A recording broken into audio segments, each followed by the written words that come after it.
qabiyo ku yahay qodobkan kaasaan leeyahay qodobkan laga dhawaajiyay dee labada gole waa xeer dejin oo la isma hayo dastuurkuna wuu cadeeyay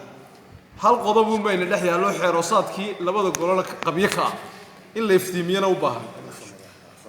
waxa weeyaan xeerka qodobada la isku hayo waxa weeyaan inagu waxaan leenahay qodob dastuuriga 113 ayaa institutionada hay'adaha dawladda la curinayo oo dastuurku faraya hay'ad kasta oo la curiyay xeerka lagu aasaasay waa xeer labada gole inuu wada maro ah xeer dhaqaalana maaha xeer maaliyadeedna maaha marka waxaynu u baahannahay isma hayne maxkamadda dastuuriga qodobka ay tafsiirayso kaliya xeeroosaadkii golaha ka maqan labada gole waxa weeyaan qodobka 113aad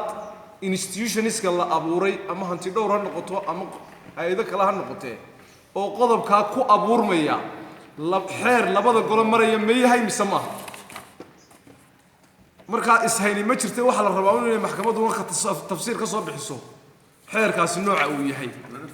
lana fuli kaasa automatically xeeroosaadkii golaha la gelaya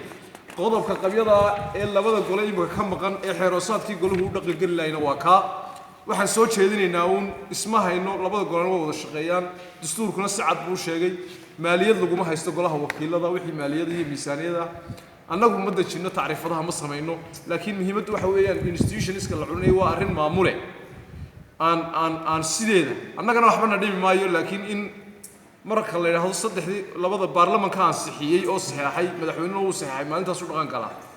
dee dhinac buu laangaru noqonaya wixii haddaanu yeelan haddaanu marin saddexdii dharraare qaranka marka intaas uu soo jeedinaynaa waxaan leenahay iyagana dhibi ma jirto aynu fasirkaasi wixii la inoogu fasirana xeeroosaadka aynu samaysanay intaas ka dhimantay aan ku darsanno wada shaqayn wanaagsanna dhex marto wassalaamu calaykum